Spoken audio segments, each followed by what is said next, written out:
Olá, bem-vindos ao curso de Licenciatura em Química da Univesp. Essa é a disciplina de Metodologia do Ensino de Química. Essa é a semana 3 e a aula número 7. Nessa aula a gente vai começar a discutir, na verdade, algumas relações que a gente pode estabelecer entre os recursos audiovisuais e o ensino de Química. A gente já discutiu em semanas anteriores a questão do uso das visualizações, né? A relação das imagens, principalmente estáticas. A gente já tinha apontado um aspecto de que ela acabava não preservando os aspectos dinâmicos das reações ou nas representações. Então aqui, com a questão do uso do audiovisual, a gente vai poder discutir um pouco esse aspecto. Bom, então chamando a atenção para vocês, principalmente para essas gerações mais jovens e no nosso caso, né, na sociedade brasileira, a influência da televisão ainda é muito grande. Para a maior parte da população, além de ser uma fonte de entretenimento, ela também é uma fonte de informação. Então as pessoas acabam se referindo, por exemplo, as pessoas acabam se referindo às notícias que foram apresentadas no telejornal na noite anterior e os alunos trazem essas discussões para a sala de aula. E muitas vezes a escola acaba se contrapondo com esse tipo de dispositivo ou esse tipo de situação. Então, uma questão que é muito importante, que já foi até destacada, né, por um dos pesquisadores, o Moran, é que ela vai atuar de uma forma despretensiosa, ou seja, parece que não tem uma intencionalidade por trás, mas tudo isso foi pensado, né, intencionalmente do porquê cada objeto, cada fala, cada enquadramento. E dessa forma ela consegue transmitir informações e às vezes até influenciar no padrão de comportamento. Uma coisa que a gente precisa levar em consideração é que o audiovisual, de uma maneira geral, ele é um produto cultural. Então, ele é um produto que dialoga com a cultura. Ele busca informações para poder estabelecer um processo de identificação e ele insere algumas informações novas. Então, dessa forma, ele consegue estabelecer um processo de comunicação muito mais eficiente, que às vezes o que a gente tem na sala de aula, né, que é uma mera transmissão e que é muito pautada no conteúdo.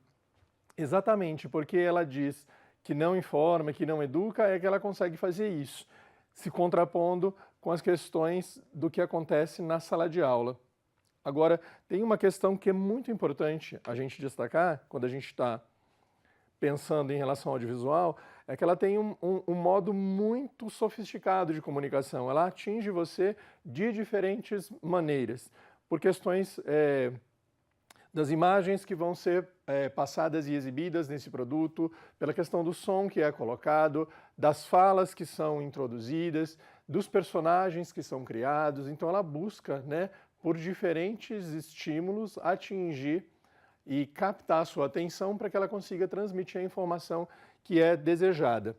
E agora a gente vai destacar um aspecto que é muito importante, porque ela vai falar exatamente a respeito do sentimento, da emoção.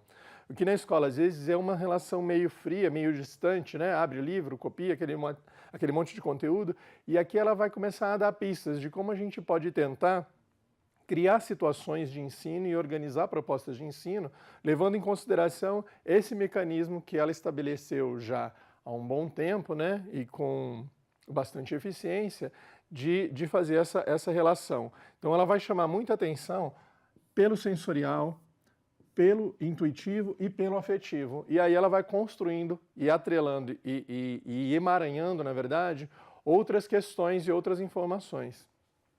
Então vamos dar uma olhadinha no que vai dizer aqui, né, que a gente tem no nosso próximo slide. Exatamente nesse aspecto que a gente poderia destacar e sobressaltar. Ou seja, ela acaba, na verdade, te proporcionando um tipo de experiência, e nesse tipo de experiência que ela estabelece, tem muito mais coisa do que a gente racionalmente, né, consegue captar. Exatamente porque nem todo esse processo ele é cognitivo, ele tem essa componente afetiva e emotiva que é muito forte. E aí essas situações que são apresentadas ou discutidas, né, ou problematizadas em um audiovisual, elas acabam ocupando um espaço na sua memória que não é uma memória de curta duração, que você lê alguma coisa e esquece imediatamente, né, ou é só para satisfazer aquele momento. A gente já discutiu também algumas questões aqui. Isso vai para um mecanismo que seria uma memória de longa duração. é uma memória afetiva. Então, de certa forma, se a gente conseguir conciliar através desse tipo de recurso os conteúdos que a gente precisaria trabalhar, a gente talvez conseguisse operar, ou trabalhar, ou agir, atuar num campo muito mais profundo, né, de estabelecer essas relações. Por quê? Porque ela vai tentar, exatamente com aquelas imagens, aquelas situações que você já vivenciou, que ela vai estabelecer um mecanismo e você vai, de certa forma, linkar todas essas questões. Então, daí, a gente pode, de fato, explorar e muito o potencial desse tipo de recurso, né? Ou seja, como a gente já vem, né, discutindo, ela vai, de certa forma, nos dar alguma orientação de como a gente pode relacionar isso com a situação da sala de aula.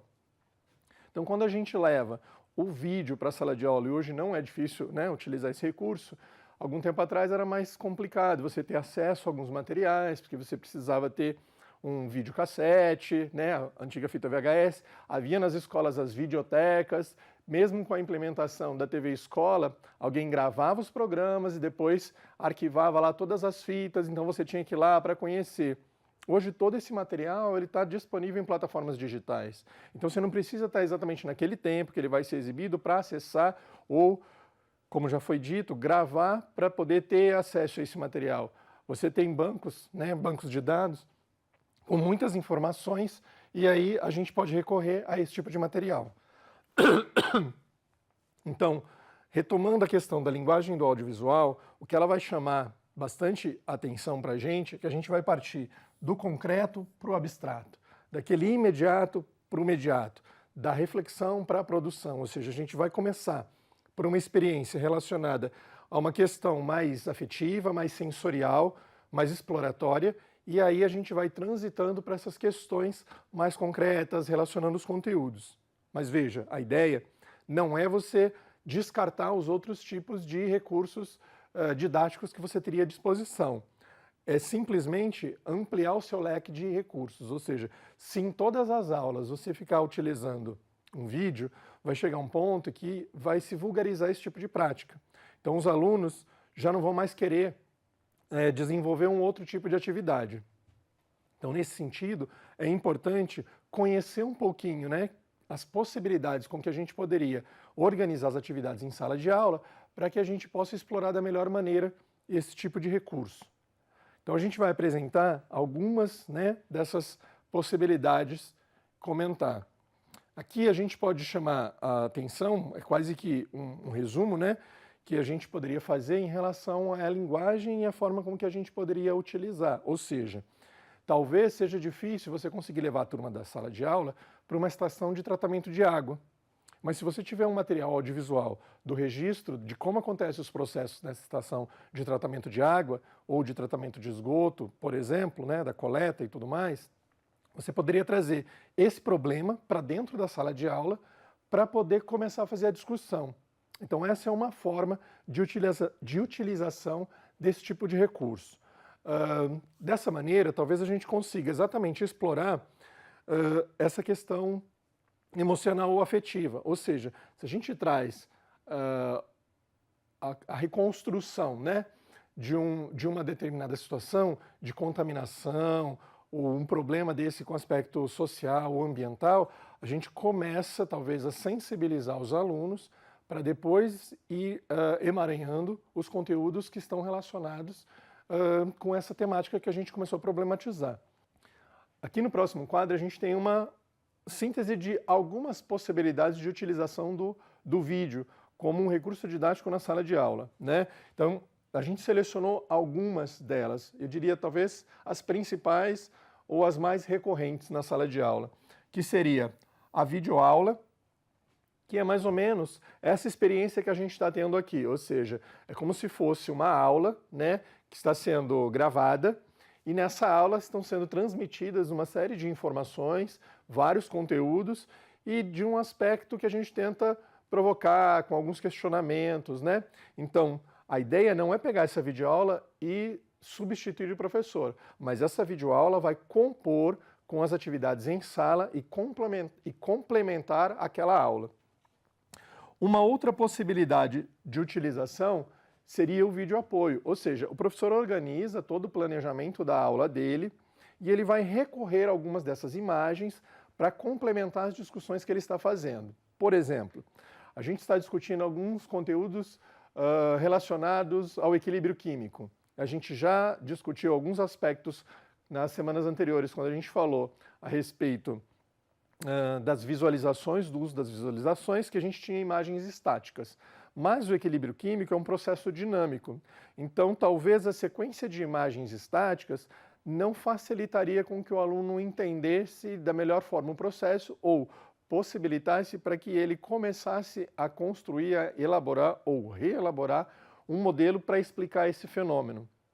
Então, como a gente usa na modalidade do vídeo apoio, a gente vai usar alguns trechos, né, ou algumas sequências do vídeo que vão retratar aquela situação. A gente pode fazer essa articulação entre um fenômeno, né, no nível macroscópico, e uma representação do que seria o arranjo ou a reorganização, né, dessas entidades, ou átomos ou moléculas, e da forma como que a gente teria uma possível compreensão de qual seria o modelo explicativo. Então veja, utilizando nessa modalidade do apoio, a gente consegue articular então a representação do fenômeno no nível macroscópico com a representação do fenômeno no nível submicroscópico, ou microscópico, dependendo, né, de qual seja a situação que está sendo retratada. Então, de novo, assim como no primeiro caso da videoaula, no vídeo apoio, a gente não vai ter um material que vai substituir o professor, mas sim um material que o professor precisa se apropriar para fazer a melhor utilização dele. E a gente destacou também uma terceira modalidade, que é denominada vídeo motivador, ou seja, eu não estou falando daqueles vídeos que você recebe no WhatsApp, de mensagens, né? Você é capaz, um bom dia, não é isso. Mas é trazer um problema, uma situação, provavelmente, como a gente já tinha até dado um exemplo aqui, de um registro de operação de uma estação de tratamento, né, ou de uma causa de um problema ambiental. A gente tem uma série de materiais que estão disponíveis na rede, por exemplo, de acidentes ambientais, de um veículo que estava transportando um determinada substância química ou um composto, e aí ele sofre um acidente, tem um vazamento e começa a poluir o lençol, né, a água, na verdade, de um riacho que está ali num primeiro momento que chama mais atenção e é mais visível para as pessoas, diferentemente depois dele causar um infiltramento e contaminar até o lençol freático. Mas ali naquele primeiro momento, quando tem até as imagens, né, do material já dispersando na água e fazendo a contaminação, você consegue trazer então um aspecto motivacional de um problema ambiental, na verdade um problema sociocientífico, e entender quais as razões daquele tipo de material que estava sendo transportado, que tipo de problemas de contaminação ou de poluição ele poderia causar para essa determinada situação. Mas também a gente pode trazer, como já foi citado, né, em outra situação anterior, a questão daqueles documentários que investigam situações de comunidades remotas, de difícil acesso, né, que não têm acesso ao saneamento, ou de questões mesmo de poluição. Mas essas questões aqui a gente pode discutir também na próxima aula, quando a gente vai falar de um outro tipo de recurso audiovisual, que a gente vai falar um pouco mais dos filmes, né? Mas nesse caso, então, a gente apresenta 3 modalidades, não se resume apenas essas 3, tem muito mais. A gente vai disponibilizar o material para que vocês acessem no ambiente para poder ampliar as discussões. Então, a gente só gostaria de destacar, né? Porque são as mais recorrentes. Mas, de novo, lembrando que quando o professor escolhe ou opta por usar esse tipo de recurso na sala de aula, ele precisa estar ciente de que esse material foi feito, na maior parte das vezes, para outras finalidades. Mesmo que fosse um material com rótulo, né, de educativo, ou seja, quem escolheu aquele material, quem produziu aquele material, produziu para uma determinada audiência.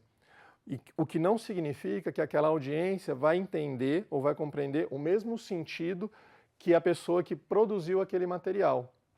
Por quê? Porque existe um processo de endereçamento, de significação.